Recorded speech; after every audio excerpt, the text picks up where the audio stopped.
Today, inshallah, we're going to start talking about exchanging, because we're still talking about money. One thing to remember, very important, is that the exchange is not the contract.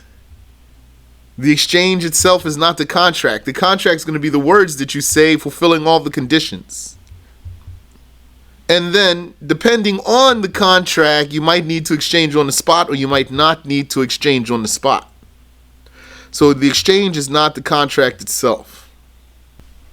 Comprehend that the religious sale is bartering. Exchanging something with monetary value for something else with monetary value in a particular way. That's religious definition. Bartering means exchanging something for something. Bartering is swapping. Yani, people, at least maybe in our culture or popular culture, they see a sale as exchange of something for currency in particular. And if it's not currency that's on one side, then they don't call it a sale. They'll call it something else. But really, currency is what? It's merchandise anyway. The currency itself is merchandise. So religiously, bay' sale is bartering. That's exchanging something for something. So that might be more prevalent in some cultures or some villages, let's say, maybe in some places of the world where it's more open. The market is more open to swapping. Once a sister wanted to sell me something. So I had a router, brand new router, never taken out of its package. Yani internet router. So I told her, I have a router. So she was like, what? This? So I thought to myself, based on her reaction, as if that didn't register for her that's money. So like it's not what she's expecting. But that's the case. And that's going to be also the case of prisoners. If they have anything, then what they're going to do is barter. So what they're going to be using: food, clothing, hygiene products, tobacco, which is probably strongest commodity. Tobacco, then food. Ownership takes place in two ways. Yani, we're talking about here ownership by exchange now, ownership under our title. Because you could get ownership not by these. Like if you develop the land, you came to some unclaimed land and you developed it, then it becomes yours. Without a deed, you don't need a deed for that. We're not talking about that here. Now we're talking about exchange. Ownership takes place in two ways. That is to say, there's two types of exchange. Regular exchange by way of a sale or a salary, those are just examples. A sale or a salary, those are just examples. Regular exchange. Or we might call that common. A common exchange. Or by a special exchange, by a dowry or khula or blood money and the like. So these, the dowry and the khula and the blood money, this is a special exchange, we'll call it. Let's call it for our lessons a special exchange. If you have another word, then feel free to offer it, inshallah. So the dowry is what? This woman is being given in marriage for a dowry. You give her the money, now it's hers. Or khula. She's being released for ransom. So she gives him the ransom and she's released. And the blood money, someone killed another. with the details for that, whether it was murder or less than murder, other than murder. Then he has to pay some blood money, which that's its own chapter. So then you pay him. You pay the heirs and the like. Trading is selling a product for a profit to buy more product to sell for profit. So that's tijara, or what some people might colloquially call flipping. That's different from buying something not to sell it, like furniture for your house. That's not tijara. Meaning for you, it's not tijara. If you're just buying the furniture to put in your house. For the one who sold it to you, though, it would be tijara maybe. After a year, one may have to pay zakah. This trader, he buys a product with the intention to sell it for a profit. So the intention is important here. And then he sells it for a profit. Now, whether he actually profits or not, that's another thing. But that's his goal. Usually that's the goal.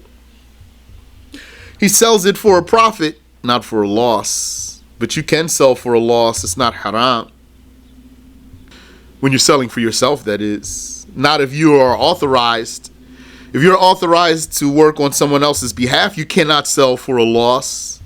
Not without permission. So, selling for a profit, so that with that profit, you'll buy more product to sell for a profit, to buy more product to sell for a profit, etc. After a year, one may have to pay zakah. But when does this year start? You have two cases. The product becomes a trade article by mere purchase with that intent. Not by selling it, by purchasing it with the intent of selling it for a profit.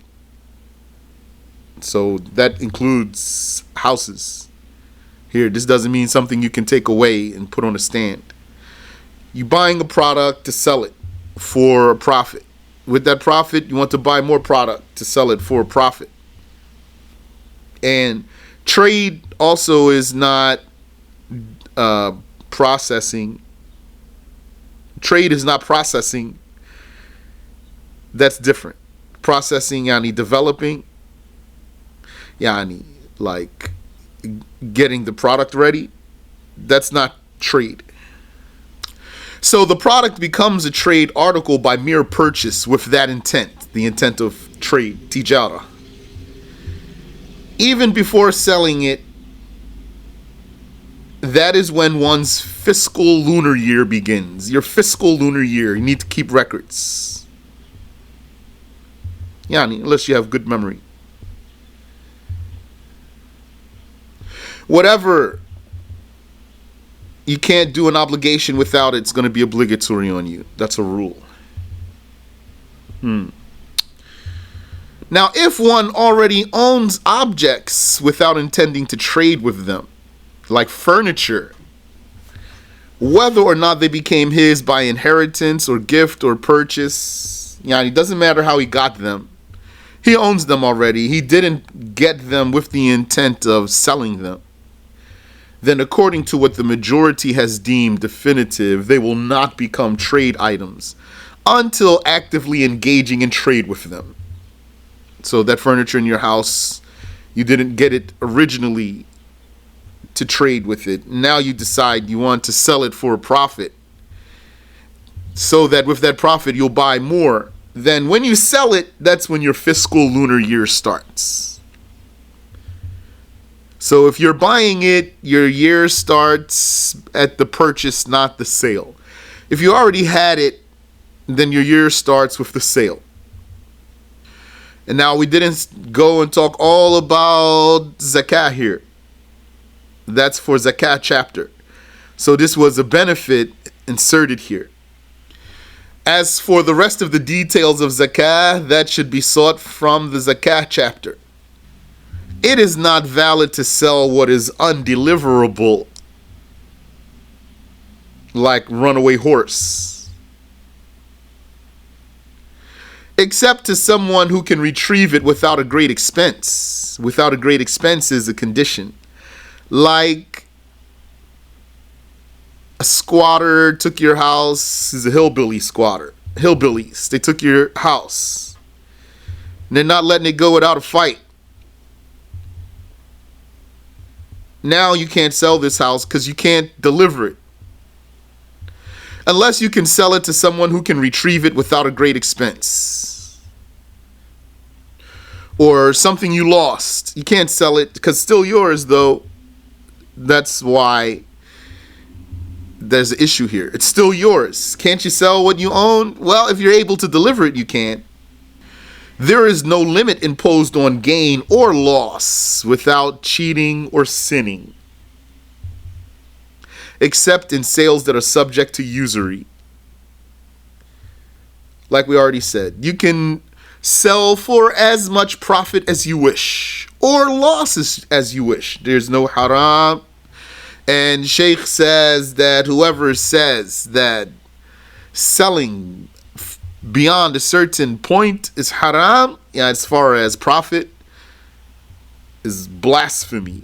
Saying that's haram is blasphemy. But there's a difference between saying that's haram and saying something else about a high price. That's what some people mix up.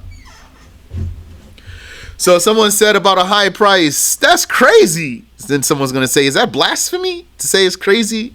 That's not blasphemy. That's not the same as saying that's haram. Rather, saying that's crazy is like saying that's not worth it. But even someone still might have a question. That's not blasphemy, because it might not really be worth it. Remember, things have a market price. It's just that you are religiously allowed to sell it for whatever price you want, but it does have a market price. Objects have market prices, and benefits have market prices, including tasks. A task has a market price. And remember, the market price is not just one price set. No, it has range. Market price has a certain range between this and this, but that's close, though. Market price is somewhere around such and such. Market price is about this much. So there is no limit imposed on gain or loss without lying, as long as you're not lying or cheating or sinning. Except in cases of usury, which we're going to talk about, insha'Allah ta'ala, except in cases of usury, because in usury, if it's gold for gold, they have to be equal on both sides, so you can't profit here. Or silver for silver, yani, when I say can't profit means can't get more than the other side. That's what I mean by that. Or silver for silver has to be the same on both sides. Or food for the same type of food has to be the same measure on both sides. In these sales, you are limited, but outside of that, the Prophet himself, sallallahu alayhi wa ala alihi wa sallam, said, فَإِنِ اخْتَلَفَتْ هَذِهِ الْأَجْنَاثِ. If these types vary, if they're not the same on both sides, these ones in particular, فَبِيعُوا كَيْفَ شِئْتُمْ. Then sell as you wish. That means get as much profit as you want, take as much loss as you want. And there is no minimum for a dowry, nor a maximum.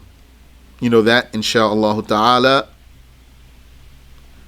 So the woman could take a pence for her dowry.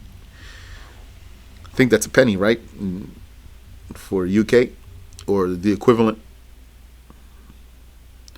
Or she could take $1 billion, for example. By marrying, so we're talking about exchange here. So what does he get and what does she get?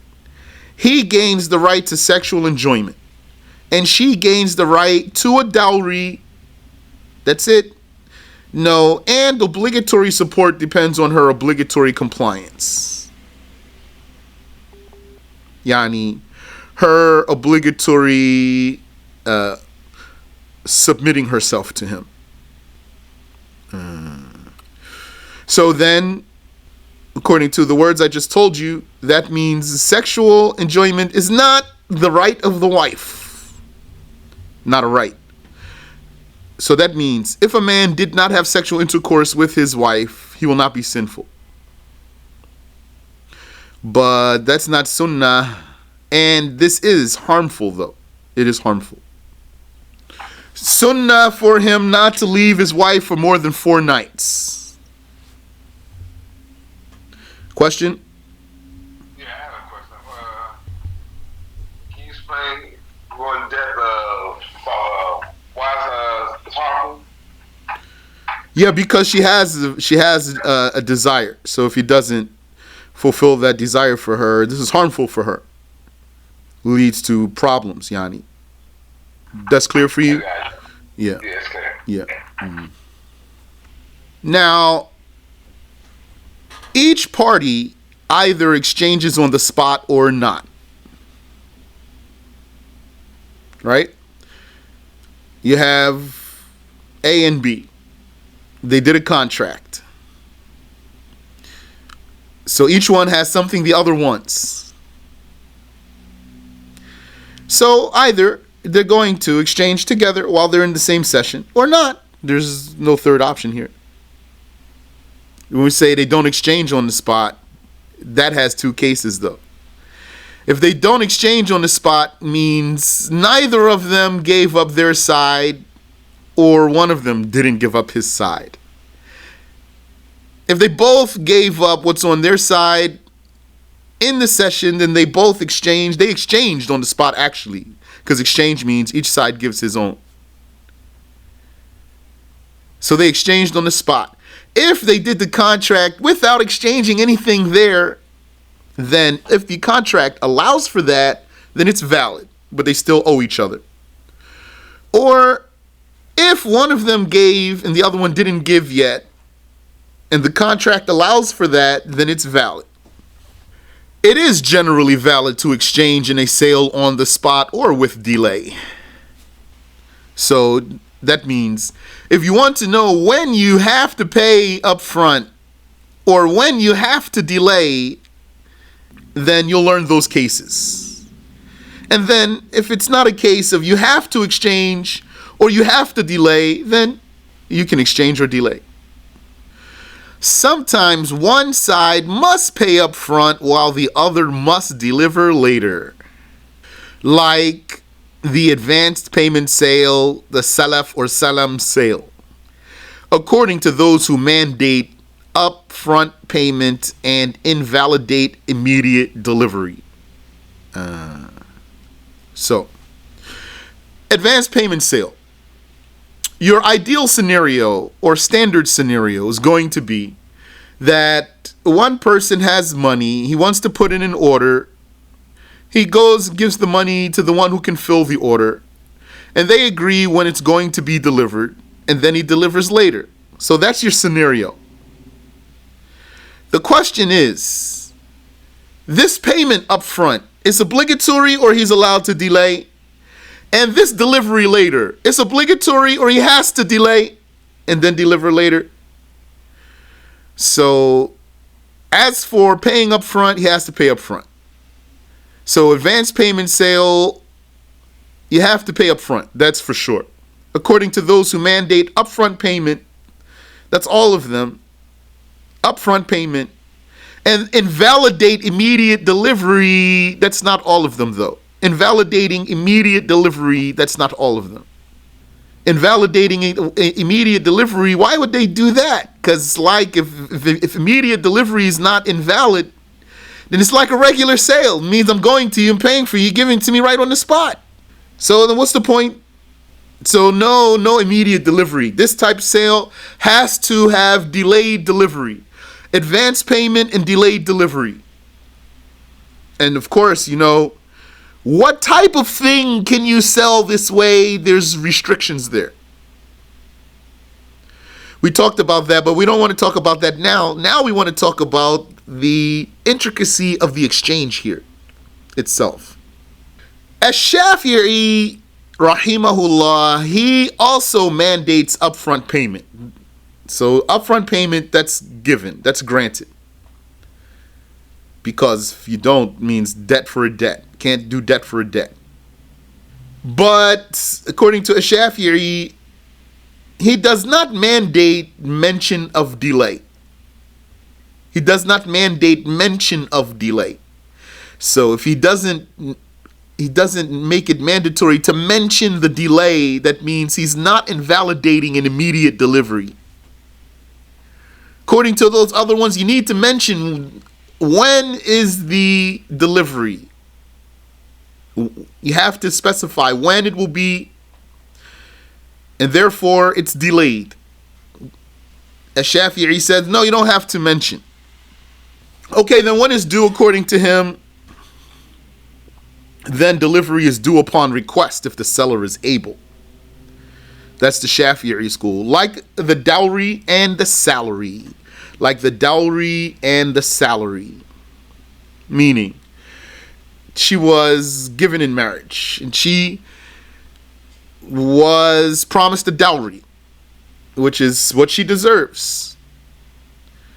But not when the dowry will be paid. That was not agreed upon. It's not mentioned in the marriage contract, so it's left open.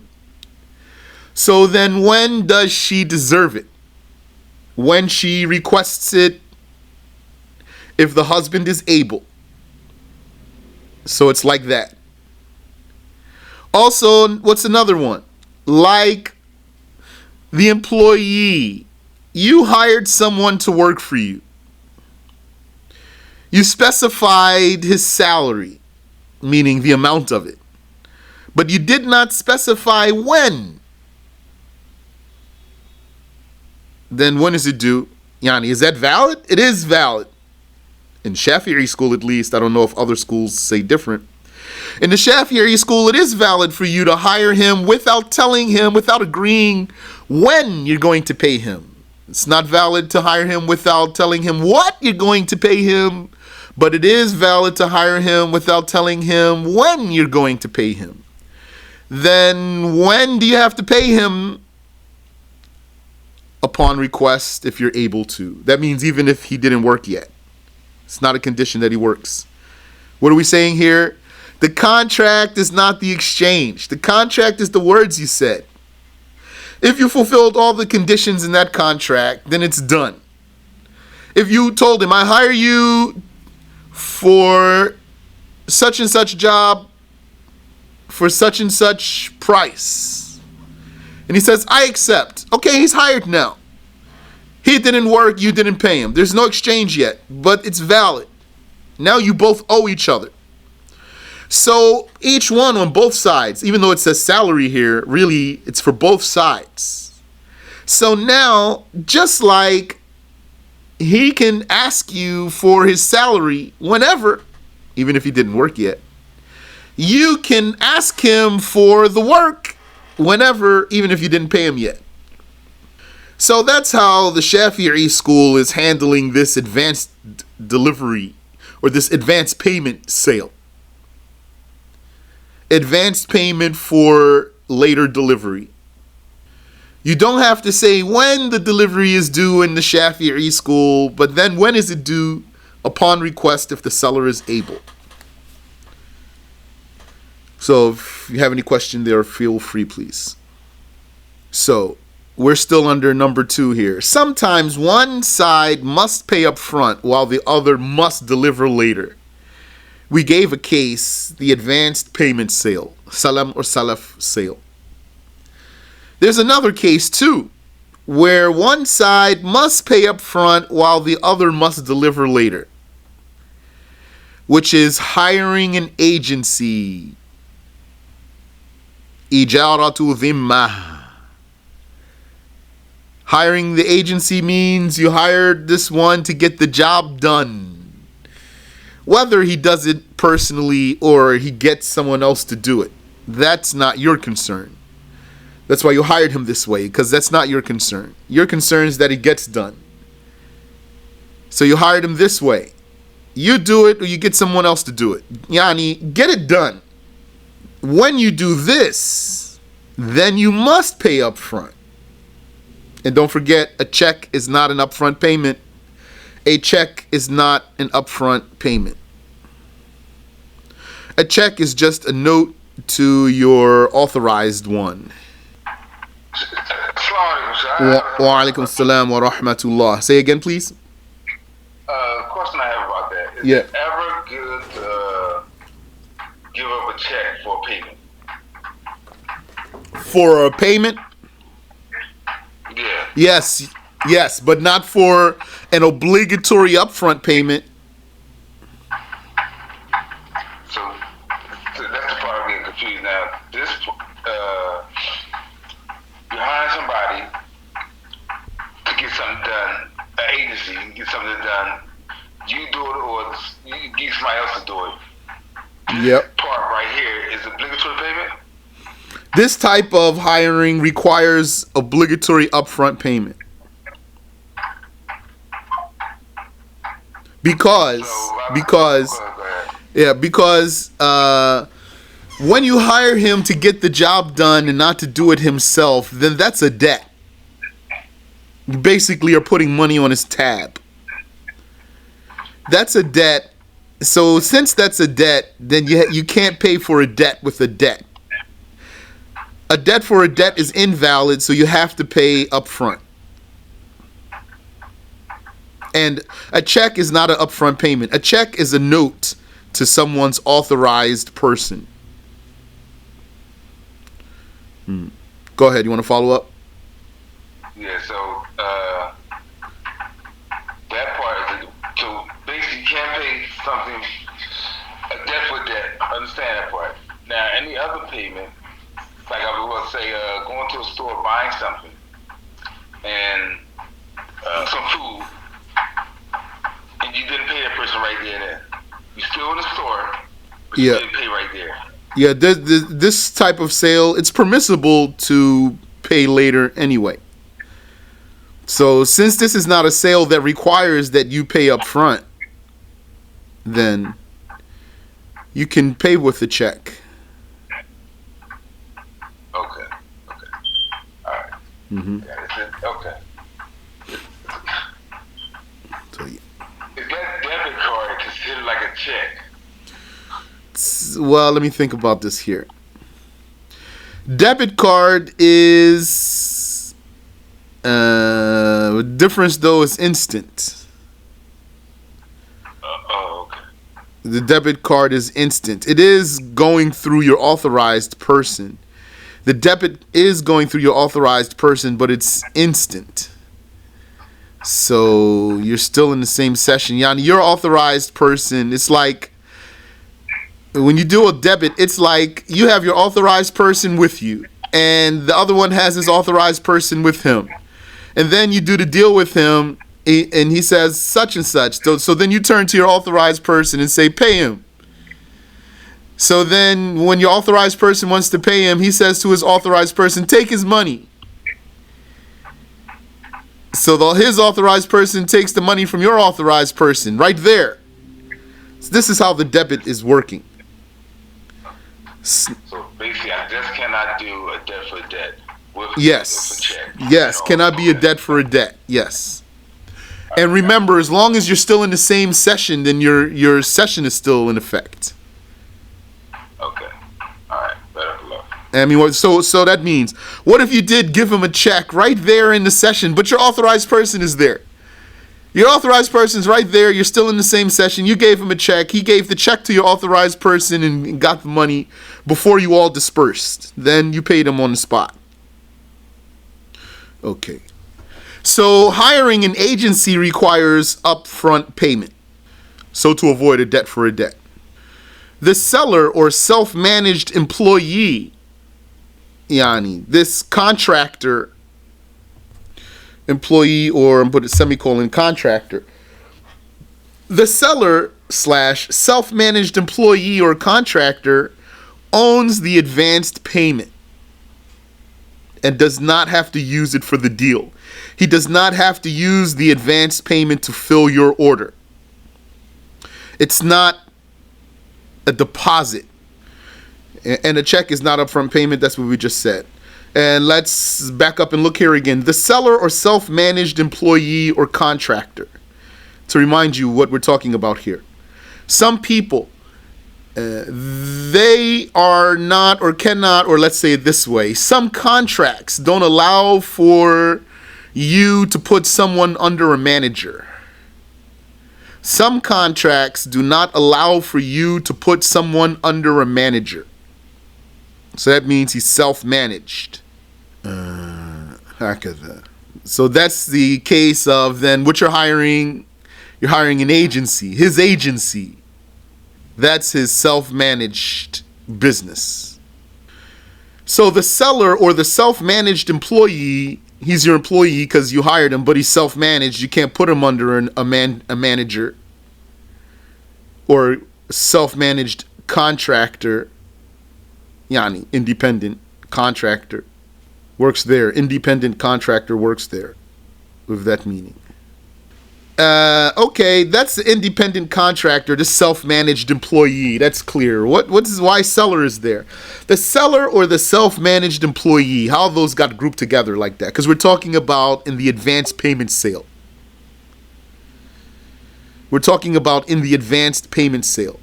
The seller in the advanced payment sale, the one who's going to deliver to you later, he owns the payment that you give him. He does not have to use it to fill his order.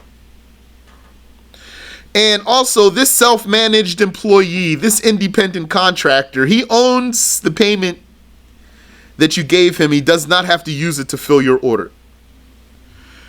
Now, 3, sometimes exchange itself is forbidden, meaning there's some things you cannot exchange, like a debt for a debt, which we just talked about.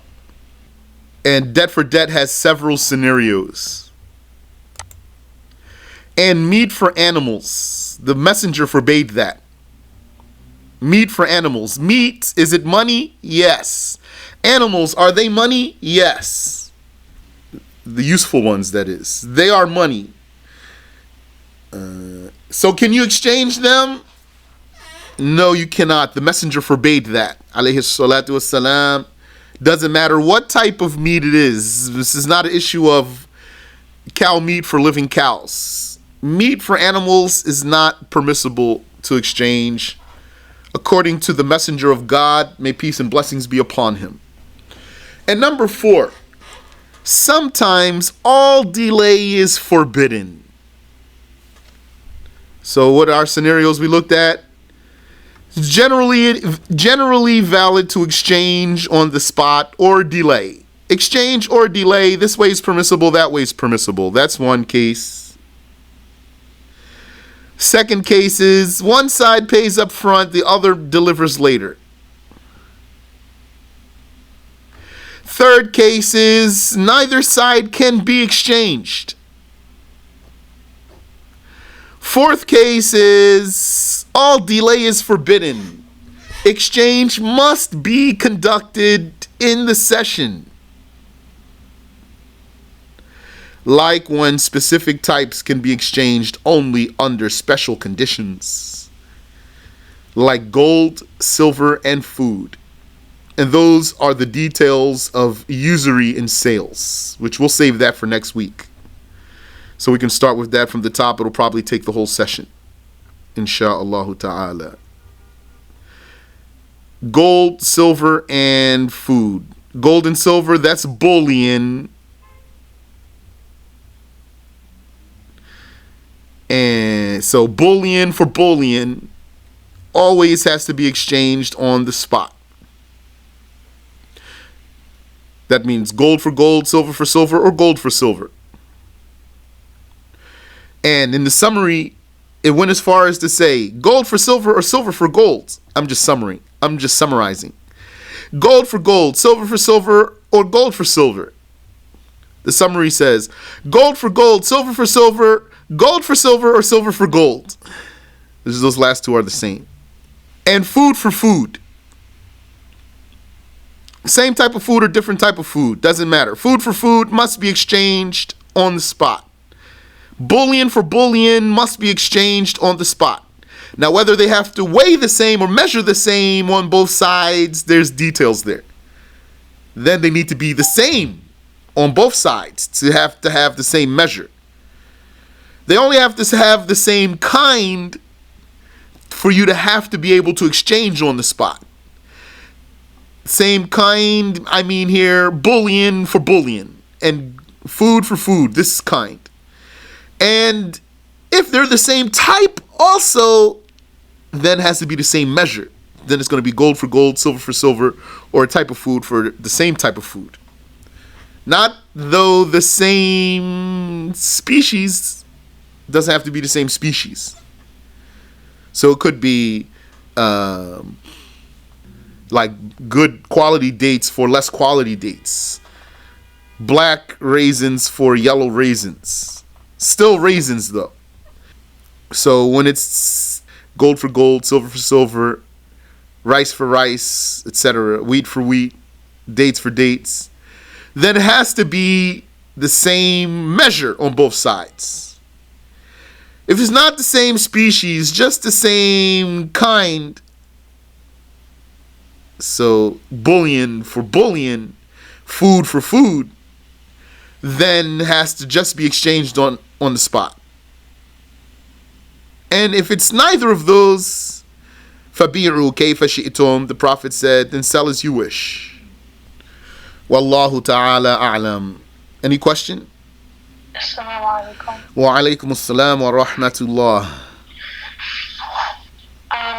Two things. One, just going back a little to what you mentioned as far as it being sunnah not to go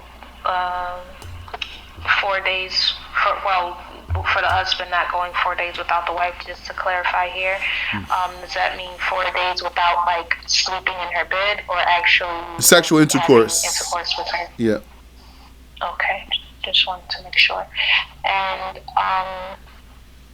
also, did you mention the ruling as far as ordering food?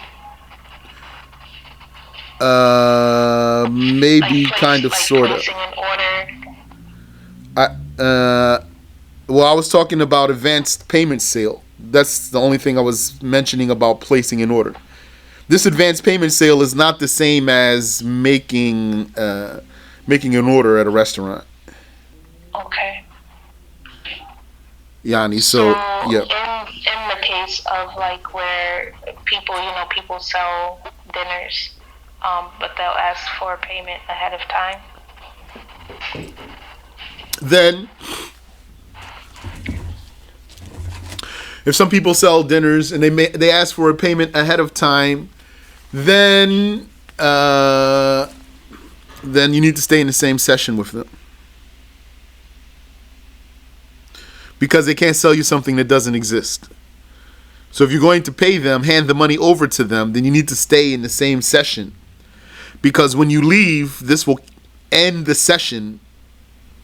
So if you end the session after you handed the money over to them and they never made the meal, this means that you paid for something that doesn't exist. That's not valid.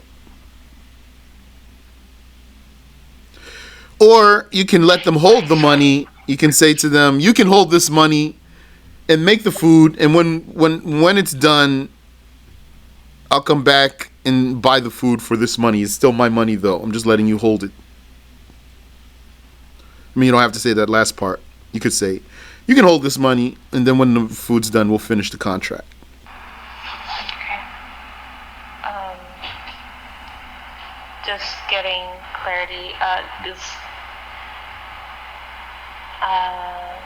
For those that are doing this, they'll say if you don't place the order before they make the food, then they won't sell to people. So for that individual, they would not be able to do sales like this. They wouldn't be able to accept money before they make the food. And not while the person's going to leave the session, though.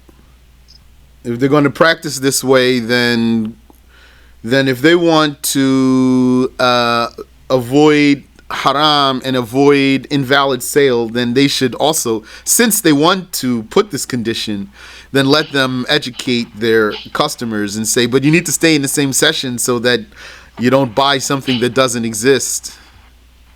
Since I'm insisting that you pay before I make it, then you need to stay. That's what they should do. بارك الله فيكم. Amin wa fikum.